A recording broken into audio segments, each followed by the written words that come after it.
Oke, semoga saya bisa bawainnya dengan gampang ya.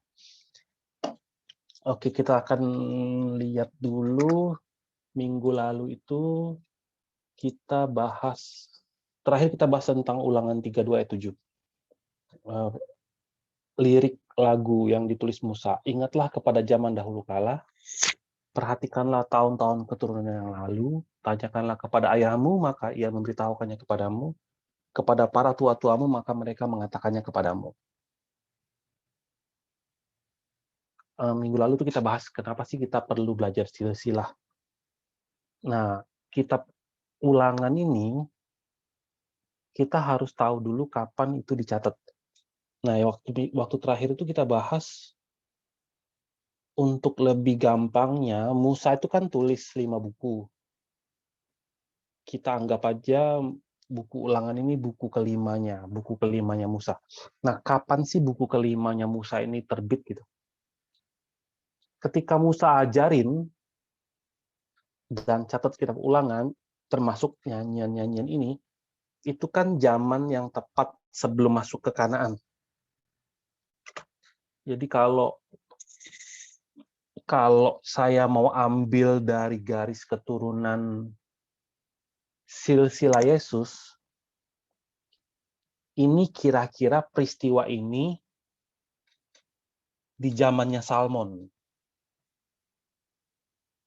Jadi waktu itu di tepi Sungai Yordan, tepat sebelum masuk ke Kanaan, Salmon itu salah satu orang yang duduk di situ yang dengerin. Nah, sama semua orang di angkatan dia. Angkatan yang lahir di padang gurun. Kita udah bahas terakhir ya, ini adalah angkatan yang lahir di padang gurun. Jadi mereka itu nggak tahu banyak hal. Dan mereka yang masing-masing ada di tepi sungai itu, mereka punya silsilahnya masing-masing kan. Ada 600 ribuan orang di situ. Nah, masing-masing punya silsilah mereka sendiri. Tapi, walaupun mereka punya silsilah sendiri, mereka itu tergabung dalam satu akar, yaitu Israel.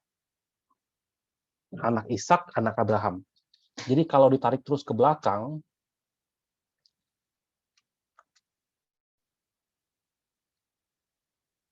dari Adam, terus sampai Nuh, terus lanjut dari Nuh sampai Abraham, dari Abraham, Ishak, Yakub, ada 12 anak. Ini salah satu yang saya ambil tuh yang dari Yehuda. Yehuda, Peres, Hezron, Ram. Ini kan ada di silsilah Yesus di Matius 1. Nah ini. Jadi Salmon bersama dengan seluruh orang, walaupun silsilah mereka bercabang-cabang, tapi mereka satu di Yakub. Tergabung di Yakub. Terus mundur ke belakang itu sampai ke Adam. Nah jadi bagi generasi-generasi yang seangkatan dengan Salmon, diberikan peringatan. Salah satu peringatannya itu kan lagu yang tadi. Mereka disuruh ingat zaman dahulu kala. Ayo semua, ingat zaman dahulu kala. Kalau kalian pengen tahu, itu ada di buku 1 sampai buku 4. Ibaratnya itu kalau kita tulis Musa tulis buku satunya Kejadian, Keluaran, Imamat, Bilangan. Jadi Musa itu udah bikin 4 buku duluan. Sorry. Jadi Musa itu udah bikin 4 buku duluan. Nah, semuanya ada di situ. Semua sejarah mengenai bapak leluhur mereka ada di situ. Mereka bisa baca. Nah, setelah mereka baca, mereka jadi sadar, oh, latar belakang kita itu seperti apa sih? Posisi mereka itu sekarang di tepi Sungai Yordan tuh kenapa sih? Dan akhirnya apa yang harus mereka lakukan di masa depan? Ini ya, ini latar belakang yang minggu lalu kita bahas. Kemudian kita lompat nih. Kita lompat, kitab Tawarik. Kita kan hari ini mau belajar tentang kitab Tawarik. Kitab Tawarik itu apa sih? Nah, kitab Tawarik itu isinya dari Tawarik 1 ayat 1, isinya gini. Adam, Set, Enos. Terus Tawarik yang terakhir, isinya begini. Beginilah perintah Kores, Raja Persia. Segala kerajaan di bumi telah dikaruniakan kepadaku oleh Tuhan Allah semesta langit. Ia menugaskanku untuk mendirikan rumah baginya di Yerusalem yang terletak di Yehuda. Siapa di antara kamu termasuk umatnya, Tuhan Allahnya menyertainya. Dan biarlah ia berangkat pulang. Nah, tadi kan kita bahas Ulangan kapan dicatat, di mana, di posisi siapa. Nah, sekarang Tawarik ini dicatat kapan? kalau dilihat dari sudut pandang, masih sudut pandang ini ya, sudut pandang garis keturunan Yesus, kitab Tawarik ini dikasih di zamannya Zerubabel. Jadi kira-kira silsilahnya seperti ini. Nah, ini saya masih tetap ambil dari silsilah Yesus di Matius 1. Jadi dari Salmon, itu lanjut silsilahnya, Boas, Obed, Isai, Daud, terus sampai Zerubabel. Setelah periode Musa, waktu telah lama berlalu. Dan kira-kira salah satu garis keturunan itu ini, Zerubabel. Nah, di zamannya Zerubabel, situasi yang sama itu terulang kembali. Situasi yang sama seperti zaman Salmon tadi. Orang-orang yang hidup di zaman Zerubabel, yang sejaman dengan Zerubabel kan banyak kan orang-orang yang di dalam pembuangan, bahkan namanya sendiri Zerubabel, akhirnya lahir di Babel. Nah, mereka itu adalah orang-orang yang memang lahir di Babel dan besar di Babel. Jadi mereka tuh hampir sangat sedikit sekali yang pernah pulang ke Yerusalem. Jadi mereka tuh nggak ngerti tanah janji, tanah Kanaan itu seperti apa. Nah, kalau teman-teman lihat di gambar ini silsilah Yesus. Hanya satu garis silsilah yang saya ambil dari berbagai macam cabang silsilah sejak Adam. Kalau kita perhatiin kan Adam sendiri punya anak Set. Set punya anak Enos. Set itu bukan cuma punya anak Enos, masih banyak anak lain. Setiap nama yang saya catat di sini, masing-masing itu punya banyak anak, laki-laki dan perempuan. Jadi ini kalau dibikin ranting pohon, akarnya tuh udah nggak tahu nyebar kemana aja. Ada banyak sekali. Nah, sama seperti itu di zaman Zerubabel, orang-orang yang hidup di zaman Zerubabel, mereka semua masing-masing punya silsilah. Jadi ada entah berapa banyak cabang silsilah. Nah, apakah kitab Tawarik itu catat semua silsilah? Enggak. Meskipun banyak sekali orang yang tinggal di zaman Zerubabel, Ezra, dia kumpulin, tapi dia nggak kumpulin semua. Hanya sebagian doang yang dia ambil, dan dia susun. Dan cara dia susun pun sangat unik. Jadi bukan random. Kalau dulu saya pikir kayaknya random banget ini, kayak acak. Dia kayak catat acak. Tapi sebenarnya enggak. Itu di silsilah itu dipilih, diseleksi, bahkan ada yang nggak dimasukin sengaja, tapi itu semua ada tujuan. Ada hati dan kehendak yang hendak Ezra sampaikan. Tujuan itu sangat jelas dan pasti. Nah, kalau kita nggak sadar tujuan ini, kita tuh nggak akan tertarik sama sekali untuk baca kitab Tawarik. Nggak akan tertarik sama sekali, dan walaupun kita baca pun kita nggak akan ngerti. Bacanya malah akan pusing, malah akan banyak sekali ada kejanggalan. Makanya kalau baca di buku-buku Kristen, tentang hal ini jarang ada yang bahas, dan kalaupun ada yang bahas, terlalu banyak pertentangan. Nah, tapi penulis buku, Pendeta Abraham Pak, dia selalu bilang kitab yang favorit bagi dia tuh ini kitab Tawarik. Favorit, dia bilang. Nah, lewat buku ke-6, penulis itu kasih kita kunci jawabannya. Nah, yang pertama-tama yang harus diingat, waktu kitab Tawarik ditulis, ya, waktu kitab ini ditulis, Ezra tuh ingin menyadarkan kepada sekelompok kecil orang-orang yang menjawab perintah Kores waktu dikasih perintah untuk pulang dari pembuangan. Dan lebih lagi, sekelompok orang-orang besar yang nggak mau pulang dari Babel. Jadi kan waktu Kores kasih perintah kan, itu terbagi dua. Ada orang-orang yang pulang, sama ada orang-orang yang nggak pulang. Jauh kan perbandingannya. Yang pulang sama yang nggak pulang. Nah, bagi mereka lah, kitab Tawarik ini pertama-tama ditulis. Pertama-tama agar mereka semua, baik yang pulang maupun yang nggak pulang, keseluruhan Israel tuh ngerti. Mereka tuh siapa, posisi mereka itu sekarang apa, dan apa yang harus mereka lakukan di masa depan. Sama seperti itu. Nah, oleh karena itu, pertama-tama kita akan lihat ciri-ciri khusus yang ada di kitab Tawarik. Yang pertama, silsilah di kitab Tawarik itu dia meringkas sejarah sebanyak 3.600 tahun. Sejarah 3.600 tahun dipadatin. Hanya pakai nama-nama. Dari Adam sampai pemulangan kedua dari Babel. Ada 1.159 nama dicatat di situ. Ini penulis sudah hitung dan dia kasih tahu kita ada 1.159 nama.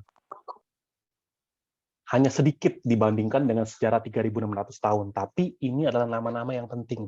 Nah, berikutnya,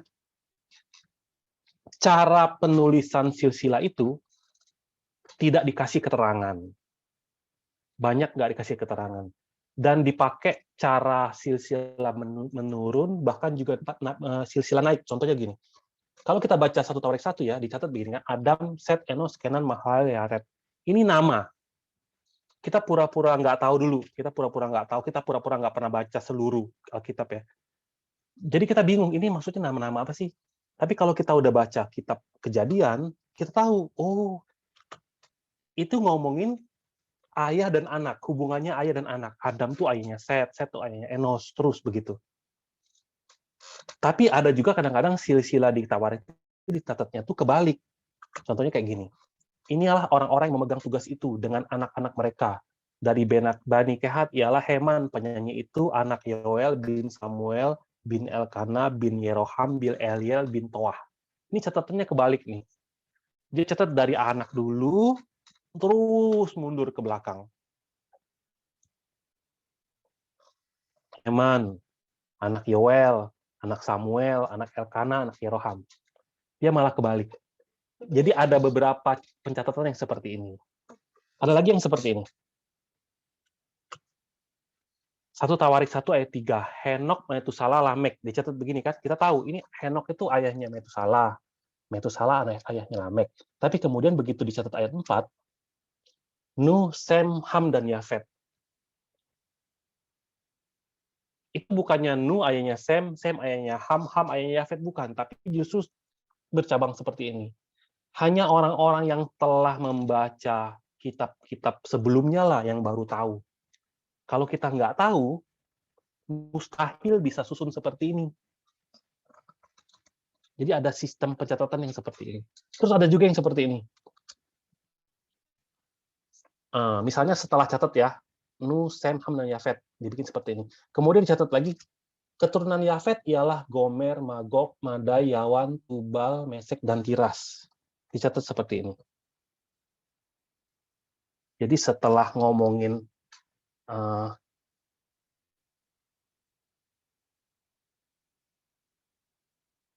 saya salah tulis ya, ini harusnya Sem sama Yafet ini kebalik. Anak-anak Yafet ialah Gomer, Magog, Madai, Yawan, Tubal, Mesek, dan Tiras. Terus di satu lagi ayat 6, keturunan Gomer ialah siapa? Askenas, Difat, Togarma. Terus ayat 7, keturunan Yawan ialah Elisa, Tarsis, orang Kitim, dan orang Rodanim. Di satunya seperti ini. Kemudian ayat 8, keturunan Ham ialah Kus, Misraim, Put, dan Kanaan.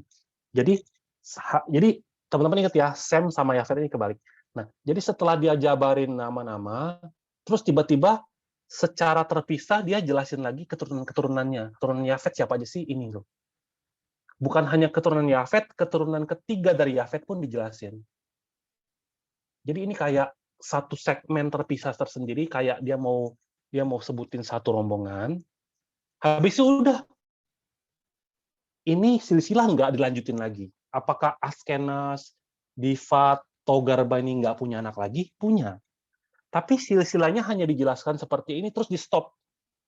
Dan apakah nama-nama inilah nama-nama semua generasi mereka? Enggak.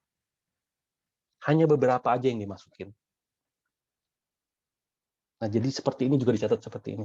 Jadi kayak dia ngomong, ada loh cabangan seperti ini, tapi kemudian nggak diterusin. Ada cabang HAM seperti ini, kemudian nggak diterusin. Tapi ada satu silsilah yang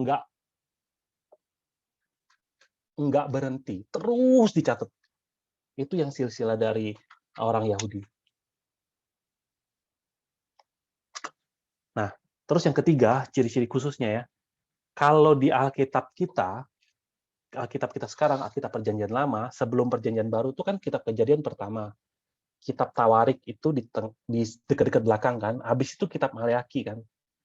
Kalau di kitabnya orang Yahudi, kitab Kejadian tetap yang pertama, kitab Maleaki itu duluan, kitab Tawarik itu terakhir.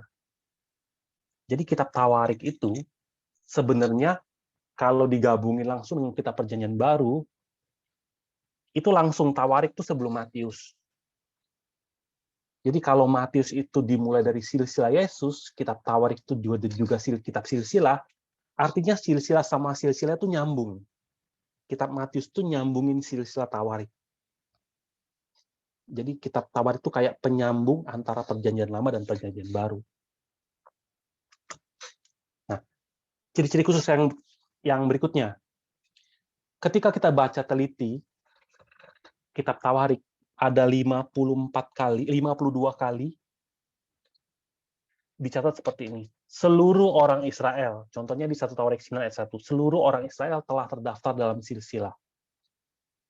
Jadi sambil Ezra tulis berita tentang ini, berita tentang itu, selalu ditulis seluruh orang Israel, seluruh perkumpulan Israel, seluruh jemaah Israel. Ini nunjukin bahwa setiap nama-nama yang dia catat, atau setiap peristiwa yang dicatat di kitab Tawarik, bertujuan untuk mewakili sejarah seluruh orang Israel.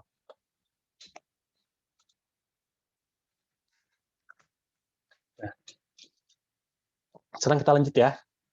1159 nama, dari 1159 nama itu, ada 2 suku yang mendominasi. Jadi itu nggak dibagi secara rata. 2 suku yang paling banyak dicatat namanya, dan bahkan diulang 2 kali, itu suku Yehuda dan Lewi. Kenapa? Kenapa? Kalau sampai dicatat banyak tuh ada 2 artinya kalau di Alkitab. Pertama ya, kaum keluarga itu berkembang. Artinya kaum keluarga itu berkembang dan diberkati Tuhan. Sementara kalau generasinya makin menurun, artinya mereka kena tulah seperti itu. Nah, kemudian kalau namanya begitu banyak muncul, artinya nama-nama mereka itu sangat penting ketika dilihat dari sudut pandang sejarah penebusan. Kalau begitu, kenapa Yehuda banyak dicatat?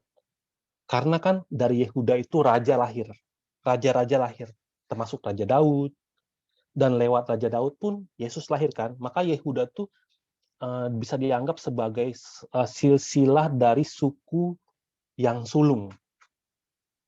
Yehuda yang terutama di antara saudara-saudaranya gitu.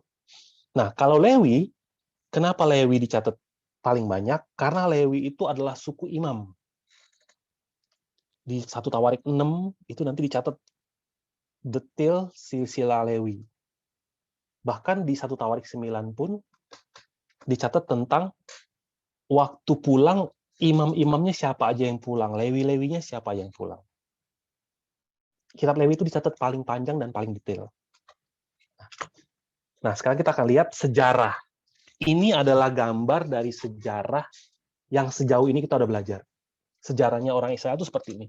Dari Adam 4114 sebelum Masehi sampai Saul 1050. Saul mati, Daud, habis Daud Salomo, habis itu kan Salomo mati, kerajaan pecah. Kerajaan pecah, Israel Utara, Yehuda Selatan, Israel Utara hancur, kemudian Yehuda Selatan hancur, mereka dibuang, dan mereka pulang. Ini adalah sejarah yang terjadi selama ini.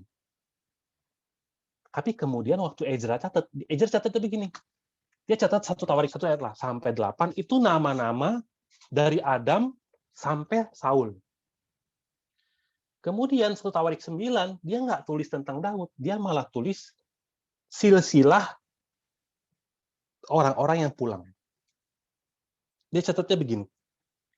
Cara dia nyatetnya ya, silsilah Ini silsilah doang nih, 1 sampai 9, peristiwa 1 sampai 8, artinya peristiwa dari Adam sampai Saul.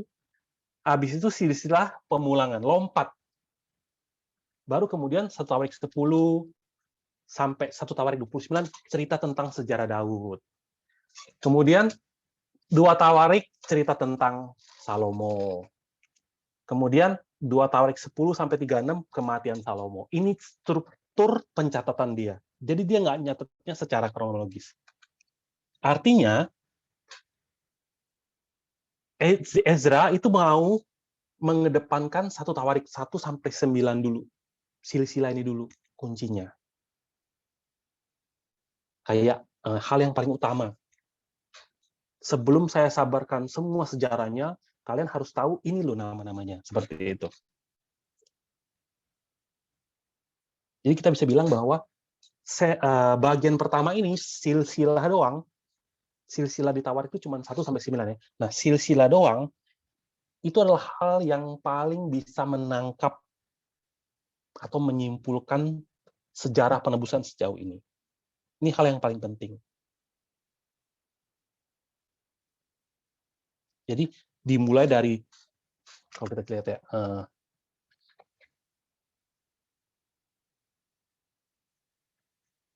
1 Tawarik 1 sampai 3,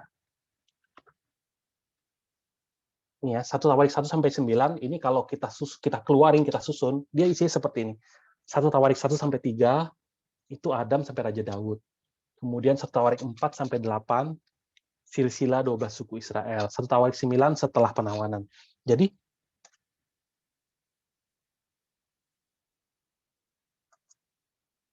satu Tawarik 1 sampai 3 itu bisa dibagi bagian-bagian kecil lagi.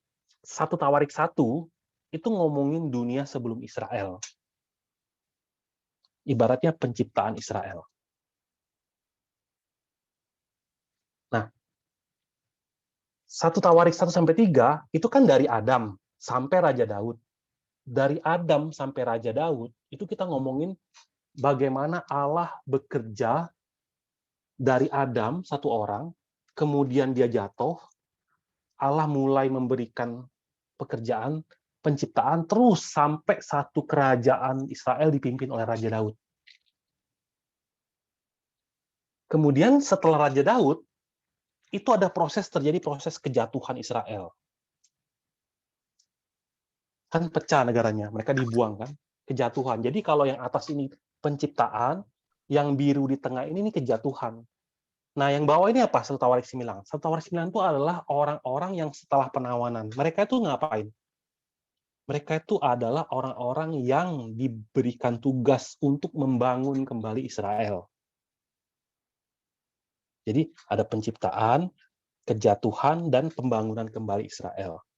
Jadi, artinya dari membahas, jadi dari ketika Ezra tulis 1 Tawarik 1 sampai 9, diharapkan ketika mereka lihat di situ dan mereka baca, oh, kita ini orang-orang yang pulang, kita diberikan tugas untuk membangun kembali. Nah, jadi membangun kembalinya itu sejauh mana? Apakah tergantung kesadaran masing-masing. Ketika mereka sadar, oh kami suatu negara, maka tugas kami hanya membangun negara. Tapi ketika mereka sadarnya, kami ini umat Allah, maka kami harus bangun adalah kerajaan Allah. Tergantung kesadaran di saat itu. Tapi hanya melihat pencatatan silsilah aja, ini sejarah penebusan itu udah kayak diringkas. Penciptaan, kejatuhan, dan pemulihan. Kayak sudah menyimpulkan sejarah penebusan.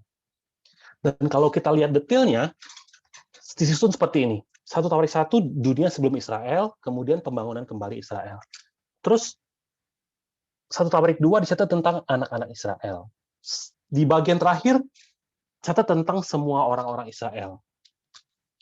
Terus, di 1 Tawarik 2 ayat 3 sampai 4 ayat 23, dicatat tentang suku Raja Daud dari Yehuda. Kemudian suku Raja Saul. Terus 1 Tawarik 4 dicatat suku-suku Israel. Ini 2 kali diulang nih, suku-suku Israel yang atas, suku-suku Israel yang bawah.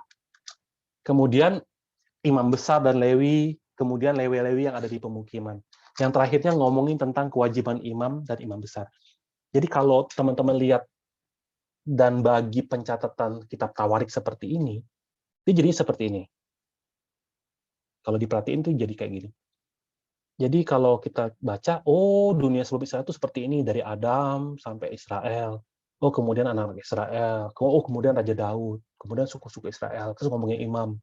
Tapi nanti setelah sampai imam besar, ngomongin Lewi, ngomongin suku lagi. Terus kemudian mundur, ngomongin Raja Saul lagi.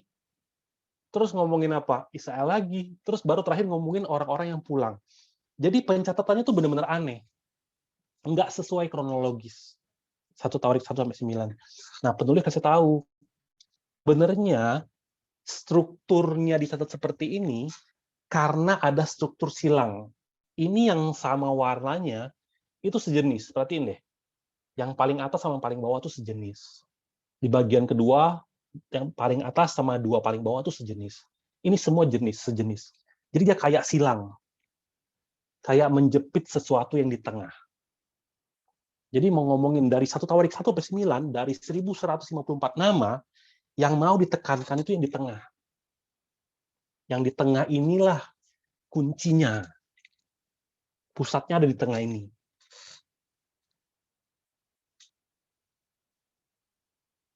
Imam dan Lewi sebagai pusat. Kenapa dicatat seperti ini? Karena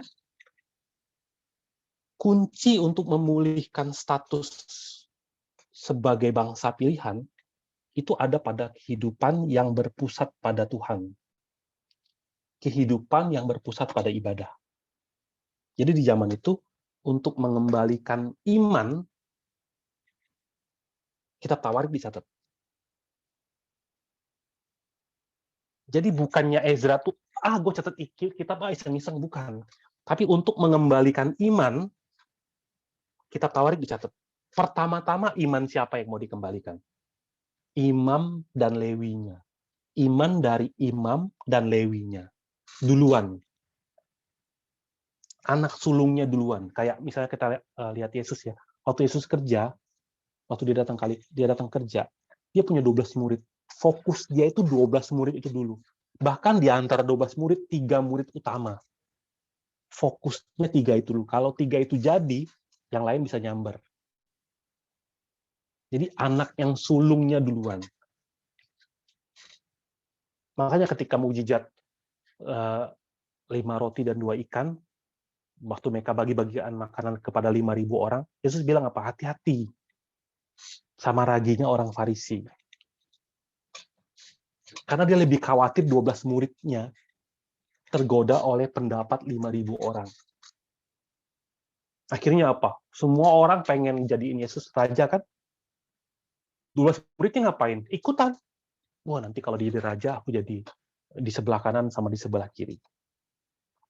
Nah, jadi imam dan Lewi itu yang imannya harus duluan naik. Karena orang Lewi itu bertanggung jawab secara spiritual. Bertanggung jawab atas kehidupan spiritual dari seluruh Israel.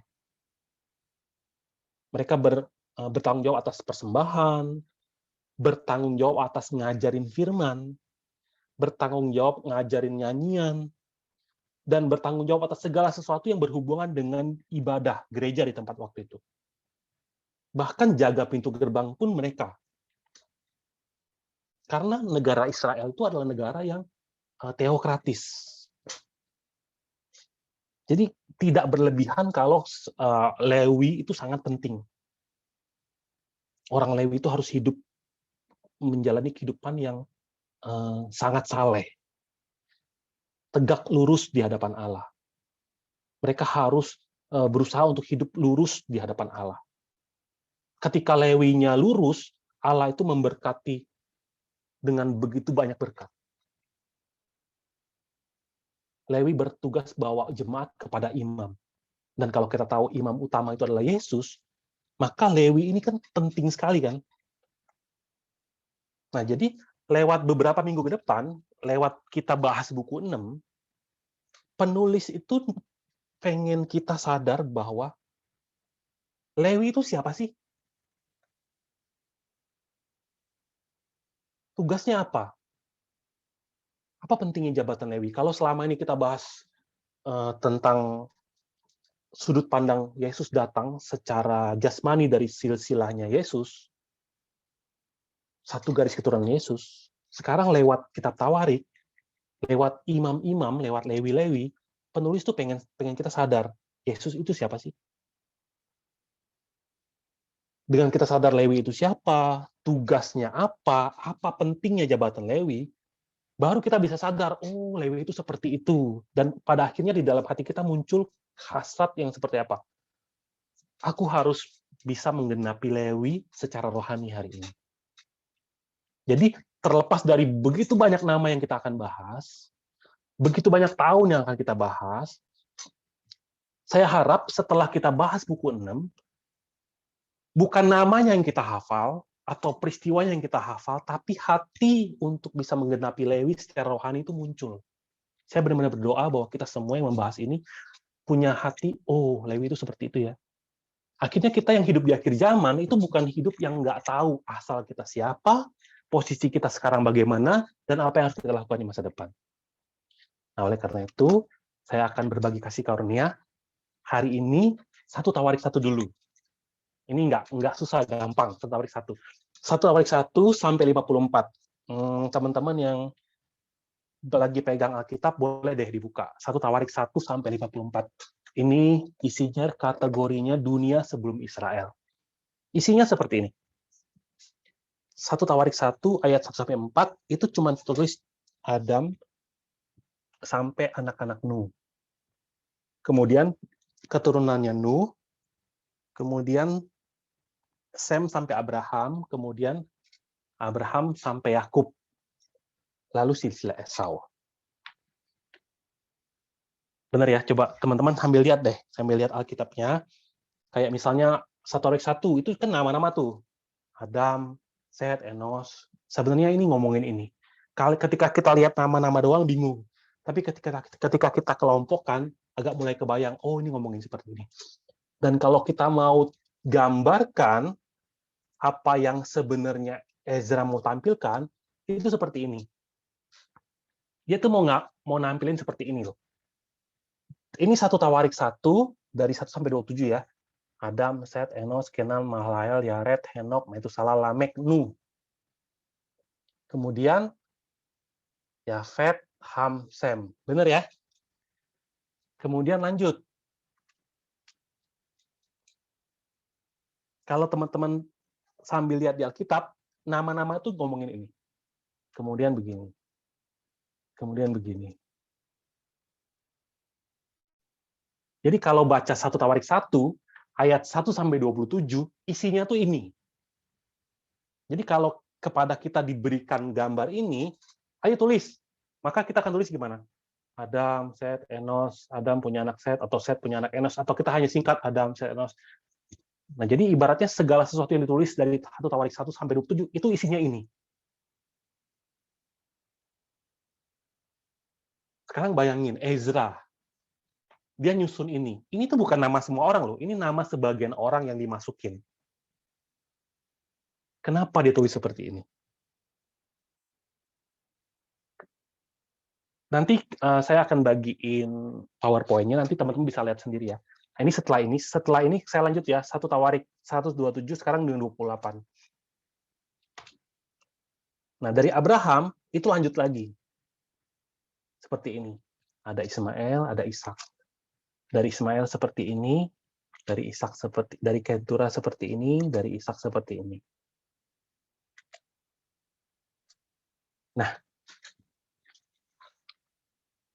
Nah ini nama-nama yang dicatat di satu Tawarik 28 sampai 51.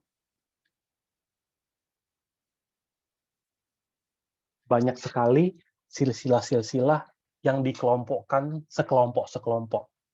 Ismail, Ishak, terus dari Abraham lanjut lagi ketika dia kawin lagi sama Ketura, anaknya siapa aja, terus keturunan ketiganya siapa aja, itu dicatat semua sama Ezra. Kita balik dari awal ya. Sekali lagi ya.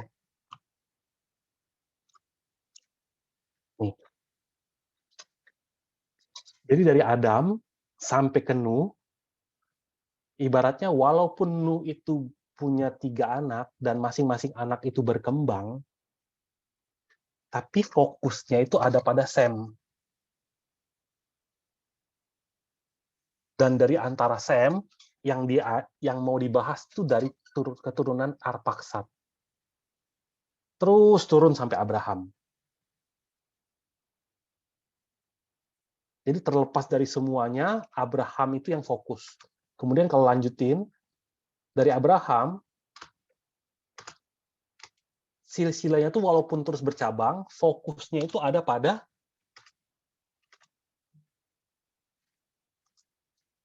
Israel. Jadi walaupun beberapa detail dicatat, setelah ini dia nggak bahas lagi.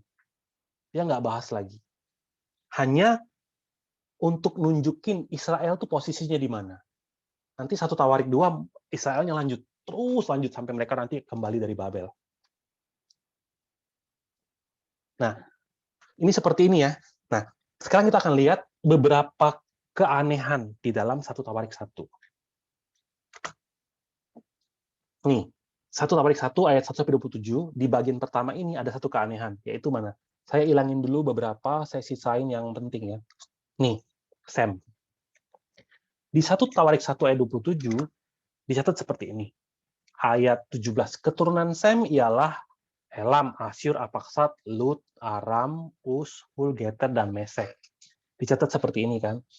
Ada 1, 2, 3, 4, 5, 6, 7, 8, 9 anak. Jadi Sem itu ada 9 anak.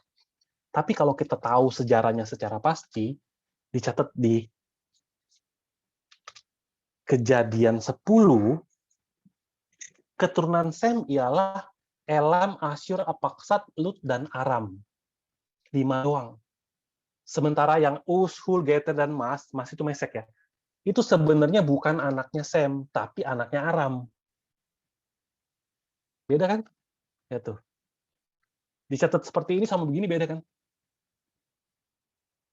Tawarik catat seperti ini, tapi yang sebenarnya seperti ini. Kalau mau jelasin secara gampang, kata keturunan itu kan ben kan? Keturunan itu ben. Bahasa Ibrani-nya ben. Ben itu bisa artinya bisa anak, atau bisa jadi juga keturunan atau cucu, itu juga termasuk ben.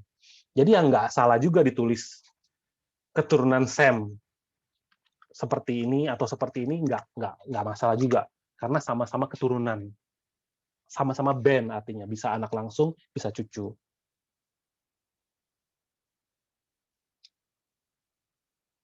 Jadi kalau secara gampang kita bisa lihat, oh ini sih nggak ada masalah. Tapi kita lanjut ya, berikutnya. Tunggu. Ini yang ya ini. Kita akan lihat di bagian ini pun ada yang berbeda. Ini. Di 1 Tawarik 1 ayat 36. Anak-anak Elifas ialah Teman, Omar, Zefi, Gaetam, Kenas, Timna, dan Amalek. Ada 7 orang. Tapi kalau baca di kitab Kejadian 36 ayat 12, Timna adalah gundik Elifas, anak Esau, yang melahirkan Amalek bagi Elifas. Itulah cucu-cucu Ada, istri Esau. Ini beda banget nih. Nih. Timna sama Amalek dicatat sebagai anak Elifas. Sebenarnya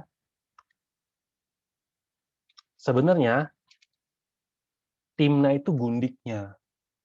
Dan Amalek itu lahir dari hubungan Elifas dan Timna. Jadi di keseluruhan 1 Tawarik 1 ada 2 hal ini yang berbeda. Pertanyaannya, apakah Ezra sengaja atau dia salah catat atau apa ya? Nah, nanti di ke belakang-belakangnya 1 Tawarik 2, 1 Tawarik 3 akan banyak keanehan seperti ini. Dan itu jadi perdebatan yang sangat rumit. Bahkan ada orang-orang liberal bilang, kita nggak bisa percaya Alkitab 100% karena ada unsur manusianya yang bikin error. Padahal enggak seperti itu. Enggak seperti itu. Nah, kita harus fokus dari dua sistem pencatatan seperti ini, dari dua keanehan seperti ini ya, kita harus fokus pada keturunan atau hak waris. Jadi Timna itu kan gundiknya ya. Tapi secara pencatatan, dia catat Timna itu jadi anak Elifas. Artinya apa? Dia berhak mendapatkan warisan dari Elifas. Berhak mendapatkan warisan. Atau dianggap sebagai keturunan. Nah, jadi baik itu anak atau cucu, itu kan berhak dapat waris kan. Gundik pun dimasukkan ke dalam waris. Anak dari gundik masuk ke posisi waris. Nah, jadi dari kejanggalan-kejanggalan ini, kejanggalannya itu fokus pada siapa yang dicatat sebagai ahli waris. Maka kalau baca 1 Tawarik 1, kita ketika berbicara zaman sebelum Israel, ini kan zaman sebelum Israel kan, fokusnya ada pada apa? Apa yang diwariskan. Fokusnya itu pada apa yang diwariskan dan siapa yang menerima warisan. Jadi keturunan siapa itu penting sekali. Nah, Adam dicatat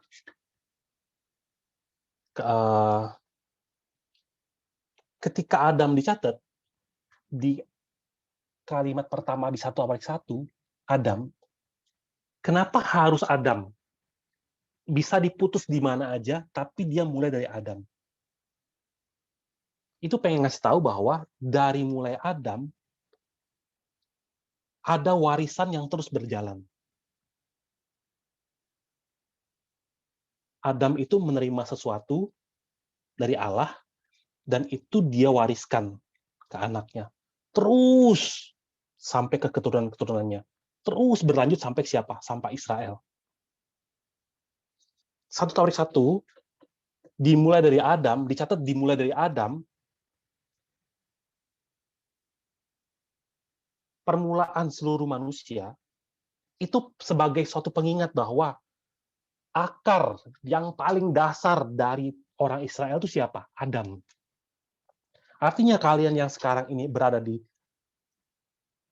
satu rombongan sama Zerubabel, kalian pun mewarisi sesuatu yang dimiliki oleh Adam. Apa itu? Perjanjian. Perjanjiannya. Jadi kalau misalnya kita baca deh, ada yang bisa bacain nggak? Kejadian 2 ayat 17.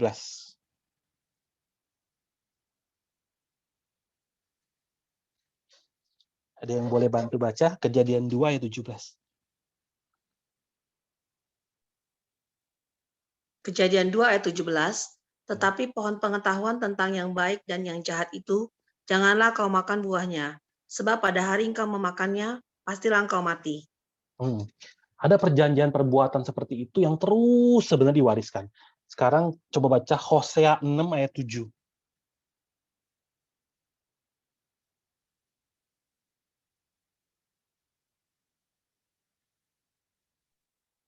Hosea 6 ayat 7. Tetapi mereka itu telah melangkahi perjanjian di Adam. Di sana mereka telah berkhianat terhadap aku. Ada yang bisa bacain versi Inggrisnya nggak? Hosea 6 ayat 7. But they like men have transgressed the covenant. They dealt, apa nih? Nggak susah ya. Gue yang KJV, ada yang ini nggak ya? Oh, ada yang versi lain nggak? Saya bacain ya. Hosea 6 ayat 7. Ini yang Word English Bible. But they, like Adam, have broken the covenant. They were unfaithful to me there. Hosea itu di zaman raja-raja ya. Di zamannya raja-raja. Jadi ditulis apa? Sama seperti Adam, mereka sudah melanggar perjanjianku. Mereka telah melangkahi perjanjianku. Jadi keberadaan orang Israel itu bukan keberadaan yang random.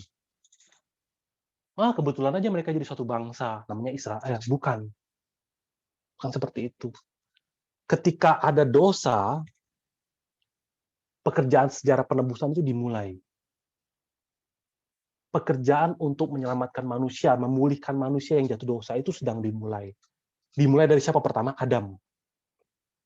Dan kemudian pekerjaan itu diwariskan ke anaknya. Diwariskan ke anaknya, diwariskan ke anaknya. Nanti Mesias akan datang. Dia akan menggenapi semuanya. Tapi kalian harus bikin kerajaannya. Seperti itu.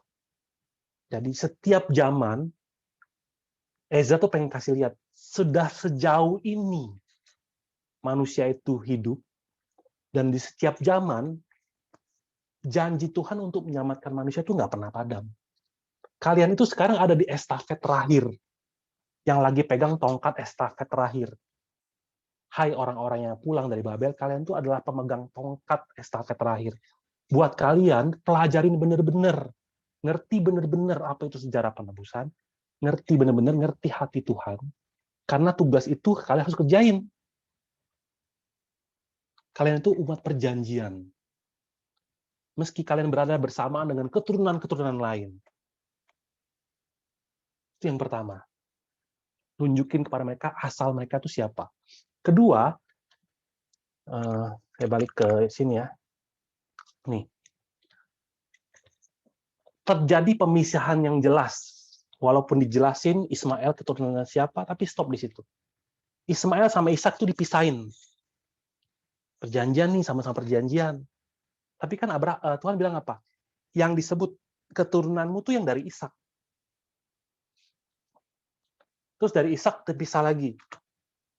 Antara Esau dan Israel. Terpisah. Esau kan anaknya Ishak kan? Sebenarnya anak perjanjian juga dong harusnya. Tapi di sini apa? Imannya terpisah. Kita udah bahas ini ya. Esau sama Israel, imannya terpisah.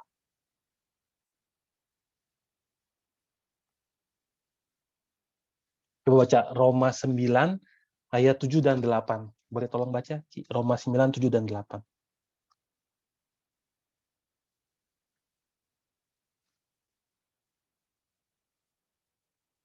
Roma 9 ayat 7 dan 8. Dan juga tidak semua yang terhitung keturunan Abraham adalah anak Abraham, tetapi yang berasal dari Ishak yang akan disebut keturunanmu. Artinya, bukan anak-anak menurut daging adalah anak-anak Allah, tetapi anak-anak perjanjian yang disebut keturunan yang benar. Jadi, satu lagi, Galatia 4 ayat 28.